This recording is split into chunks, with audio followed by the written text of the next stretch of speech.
এইগুলো কি জঙ্গল এনেছো গো? কি পাচ্ছ তুমি এইগুলো? হ্যাঁ, এগুলো গন্ধপাতা। আজকে গন্ধপাতার বড়া তৈরি করব। কিভাবে তৈরি করি সেটা শুধু দেখো। প্রথমে পাতাগুলো জল দিয়ে ভালো করে ধুয়ে নেব। যদি পাতায় মাটি থাকে তাহলে কিচকিচ কিচকিচ করবে, সেই জন্য ভালো করে 3-4 বার জল দিয়ে ভালো করে ধুয়ে নিতে হবে। এবার পাতাগুলো আমি শিলে বেটে নেব।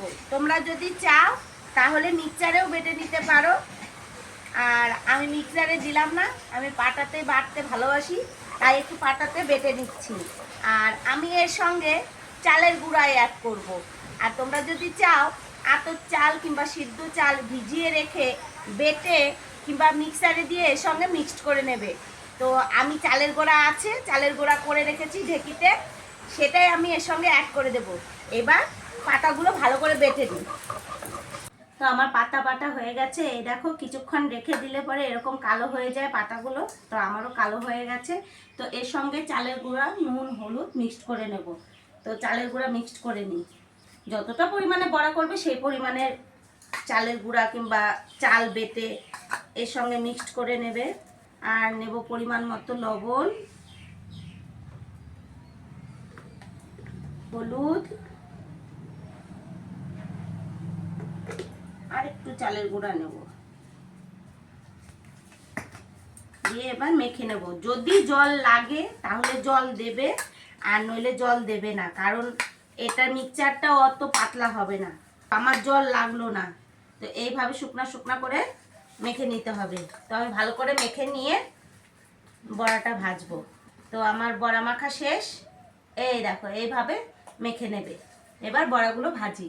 চলো এবার গ্যাসটা জ্বালিয়ে কড়াইটা বসিয়ে দিই। ব্যাস, কড়াইটা একটু গরম হোক।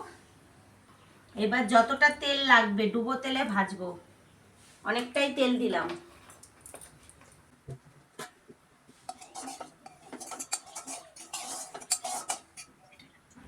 তেলটা গরম হলে তারপরে আস্তে আস্তে বড়াগুলো ছাড়বো। তো এর বিষয়ে একটা কথা বলি, এই গন্ধপাতা কিন্তু খুব উপকারী জিনিস। যাদের অনেক দিন ধরে জ্বর হয়, সর্দি কাশিতে মুখটা বেস্বাদ হয়ে থাকে, খাবার খেতে ইচ্ছা করে না, তো সেই সময় এই পাতাগুলো বেটে এইভাবে বড়া করে দিলে বাচ্চারা খুব ভালো খায় আর মুখে স্বাদটা ফিরে আসে। আর এই পাতাটা বেটে সজ বাটার মতনও খাওয়া যায়। তো বাচ্চারা সেটা পছন্দ করে না, এই বড়াটা কিন্তু সবাই পছন্দ করে। ওর জন্য বড়াটা করে খাওয়ানোটাই ভালো বাচ্চাদের। আর তোমরা যদি চাও সজ বাটার মতন একটু লঙ্কা দিয়ে, কালো জিরা দিয়ে বেটে একটু কড়াইয়ে তেল দিয়ে নেড়েচেড়ে নাবিয়ে নেবে, দেখবে সেটা দিয়েও ভাত খেলে মুখে স্বাদটা ফিরে আসে। তো আমাদের তেল কথা বলতে বলতে গরম হয়ে গেছে। এবার আস্তে আস্তে আমি বড়াগুলো ছাড়বো। তো বেশি বড় বড় করে ছাড়বো না, ছোট ছোট করে পাতলা পাতলা করে দেবো। তো এক এক করে বড়াগুলো আমি ছেড়ে দিই। আমার ছেলে তো খুব ভালো খায়, খুব ভালো খায়। এই বড়াটার নাম দেয়ও কালো বড়া। তো বড়াটা ভাজলে কালোই হয়ে যাবে একদম। বড়াটা অত শক্তও হয় না, নরম নরম হয়, খুব ভালো হয়। আর যাদের দাঁত নেই তারাও খেতে পারবে এই বড়াটা।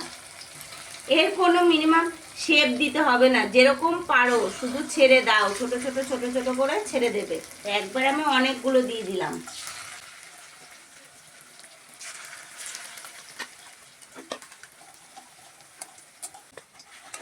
তো এই দেখো, কড়াইতে একটু সময় থাকলে কিরকম কালো হয়ে যাবে। এই দেখো, কালো বড়া না, এগুলো কালো বড়া।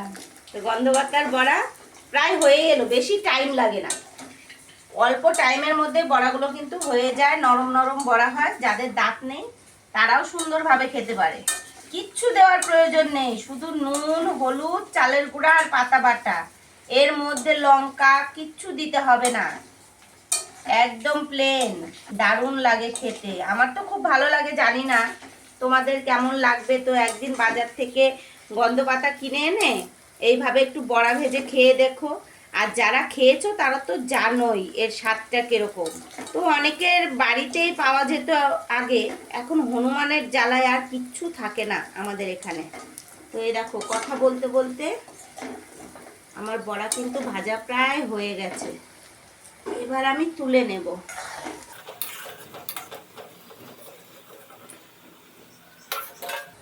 এই দেখো, দেখছো কেমন মাছ মাছে হয়ে গেছে, কিন্তু ভিতরটা নরম। তো আমি সবকটা বড়া ভেজে নিই, তারপরে তোমাদের রিভিউ দিচ্ছি এটা খেতে কেমন। আমার বড়া ভাজা শেষ, চান টান করে চলে এসেছি খাবার টেবিলে। তো তোমাদের বড়াটা খেয়ে বলতে হবে তো কেমন হয়েছে। তো এই দেখো বড়া, দারুণ হয়েছে। সাথে একটু ভাতও খেয়ে নি, দারুণ। সবাই ভেজে খেয়ে দেখো।